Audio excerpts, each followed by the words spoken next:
La escóbula de la brújula.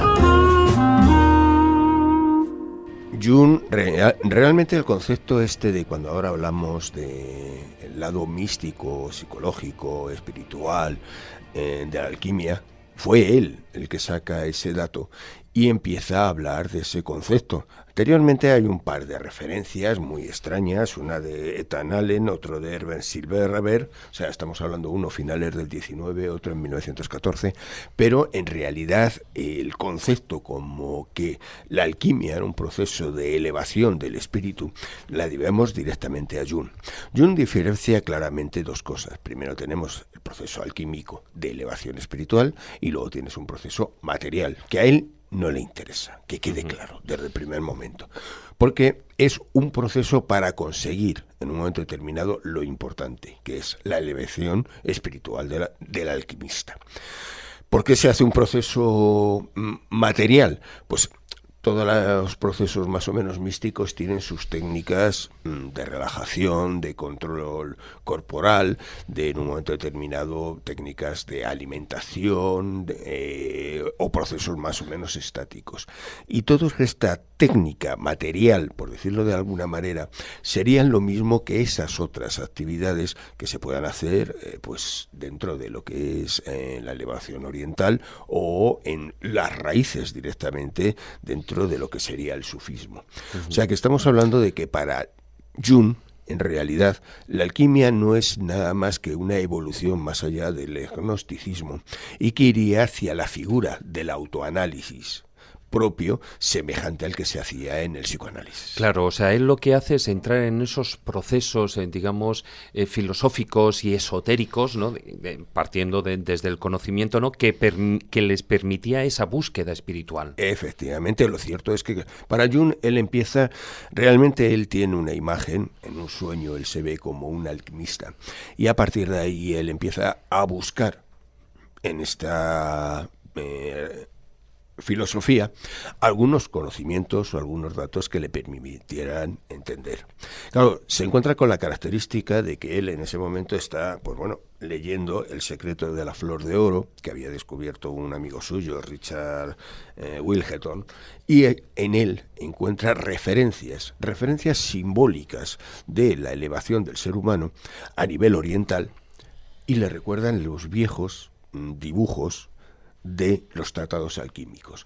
Cuando empieza a comparar unos y otros, se da cuenta de que el simbolismo es el mismo. No hay diferencia entre el simbolismo, por ejemplo, de las ilustraciones que puedan presentarse a nivel oriental y sobre todo lo que es el proceso yoga en sí mismo, con el proceso que tendría que vivir el alquimista para realizar esa elevación, esa creación de esa transmutación al oro, pero realmente la transmutación al oro sería un elemento simbólico, porque sería la transmutación suya a un elemento superior a nivel psicológico. O sea, que se ha entendido bien, Manuel, lo que descubre Jung, primero en ese sueño, ¿no?, que tiene en 1926, donde él se ve como un alquimista del siglo XVII, se da cuenta de que los símbolos herméticos de los tratados de alquimia corresponden a los arquetipos que él defendía en esa psicología analítica. Estamos hablando de eso. La psicología analítica y desde la visión junguiana tiene la característica de que te crea dos conceptos. Uno, el ego, el yo, como elemento superior, porque hasta siempre, a saber, todas las religiones y demás nos han planteado la situación de que el yo es malo, el que tú pienses como que eres diferente, que eres independiente y demás, eso es algo que siempre se ha visto bastante mal dentro de las religiones y filosofías anteriores. Entendamos que el yo es el elemento básico de nuestra propia personalidad. Entonces, si tú no lo tienes, lo que vas a tener es un problema de mala adaptación al entorno. Tú respondes al entorno como tú. Eres una imagen en ti mismo. Si rompes esa imagen, no te puedes relacionar con el entorno de una manera equilibrada. Entonces, esa imagen del yo, por un lado, y la segunda imagen, claro, la base de nuestra cultura, esos arquetipos, esos elementos psicológicos básicos que van a hacer que nuestro desarrollo, tanto psicológico como cultural, sea necesario, van a permitir, de alguna manera, entender cómo se forma la persona. Uno de esos arquetipos sería ese anima mundi, ese anima del mundo, el espíritu que hablaba Luis Silva. O sea, por de ejemplo, alguna forma se corresponde claro, una cosa con la otra. Claro, es que estamos hablando de que, de alguna manera, Jung tiene una característica muy clara, y él es que cuando de alguna manera entiende que existen una serie de elementos básicos de nuestra cultura que es común a todas, él lo descubre sobre todo el hecho de que cuando empieza en contacto con, pues bueno, un jefe indio, americano, empiezan a hablar y se dan cuenta que los dos tienen el mismo lenguaje, nada más que con palabras diferentes. Y se da cuenta de que es que la base de todas las culturas es lo mismo, esos arquetipos que nosotros hablamos. Entonces, a partir de ese momento, él empieza a buscar los arquetipos en el mundo y encuentra los arquetipos en el tarot, encuentra los arquetipos en la alquimia, encuentra la base de nuestro conocimiento, nuestra propia cultura está en todos los sitios. Entonces, claro, para él la alquimia realmente es un proceso filosófico, no es un proceso material. A él la palabra de decir, bueno, es que vas a conseguir la purificación del oro, es que estás hablando de la purificación del ego, de tu yo, como elemento principal para entender que el ser humano es ese elemento, ese metal de baja calidad, ese elemento que en un momento determinado solamente a través del conocimiento puede elevarse, solamente lo va a hacer a través de un concepto, un atanor, un elemento, algo que le dé la cultura, que le dé esa luz, que le dé el fuego muy masónico, de la cultura. ¿no? La piedra devastada que se convierte en piedra cúbica. Claro, por eso es, que estamos lo que hablando, comentamos, claro, ¿no? Es un enorme parecido. No, un enorme parecido no, es que estamos hablando del mismo de lo concepto. mismo, realmente es el mismo concepto. Lo que pasa es que uno está dentro de una simbología y el otro es una aplicación o un entendimiento directo de esa simbología. Entonces, el proceso de liberación de la persona, ¿por qué pasa? A través del fuego, del conocimiento, de la luz, de esa lámpara mágica de nuestro Valle Inclán, todos esos conceptos. Lámpara maravillosa que, por cierto, la van a hacer una nueva edición ahora. Que No, ya ha salido, que quede claro, han hecho una adaptación, la ha hecho, bueno, no me importa darles publicidad, Editorial Felguera, y han hecho exactamente la edición original de Valle Inclán. O sea, es una verdadera gozada, porque claro, ahí tienes una cosa, tú coges el libro, no vamos a entrar ya en el mensaje de Valle Inclán, sino que lo importante es analizar hasta el último dibujo.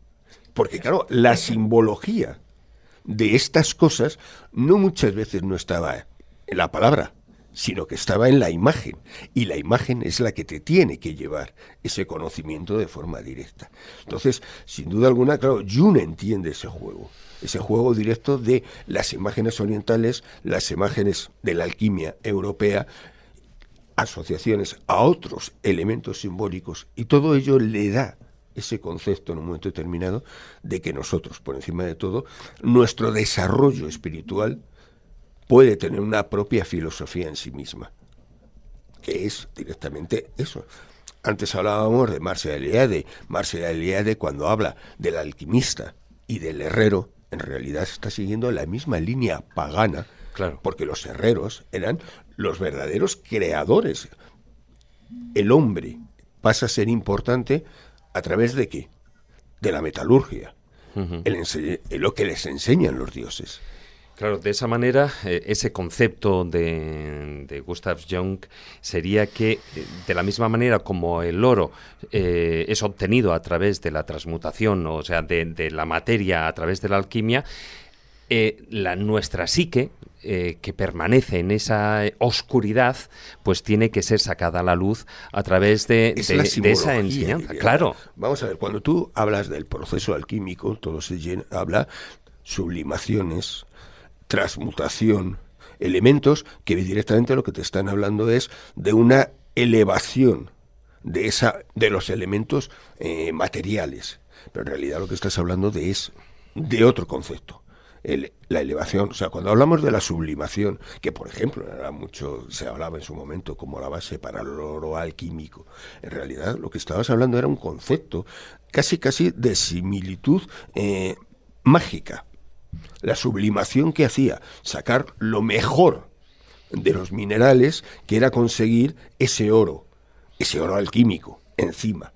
Pues en el hombre que hace la sublimación, ¿qué te va a hacer? Sacar lo mejor del ser humano para conseguir ese estado. ¿Qué estado? El estado místico, el estado de no religioso, sino el estado de la iluminación, de la creencia real, o sea, no de la religión establecida, porque claro, Jung nunca aceptó las religiones como elemento claramente establecido, al revés, siempre fue muy en contra Sí, lo que de pasa los es que, estamentos cuanto establecidos. menos, a la alquimia la ve como una psicoterapia sagrada o algo parecido. Porque es una psicoterapia. Y claro, es que él asocia. Vamos a ver, el análisis, ¿qué es lo que hace? De alguna manera te saca toda tu miseria, te la quita y te saca tu parte más positiva. Esa es la búsqueda del análisis. Sacar esa parte positiva que te va a hacer entender cómo y por qué has tenido esa vida y en un momento determinado poderte enfrentar a ella Asumirlo y y superarla. superarlo. Y esa superación es Ese un proceso desarrollo, claramente ese desarrollo alquímico. espiritual. Ya, Y ya. ese desarrollo que él representa en un momento determinado a través de la figura del alquimista, en realidad lo que está haciendo es que tú eres ese alquimista. Él, cuando sueña directamente con su propia imagen como alquimista, lo que está entendiendo en cierto modo es que el análisis va a hacer que tú, como alquimista, seas capaz de crear tu propio oro, tu propia elevación espiritual.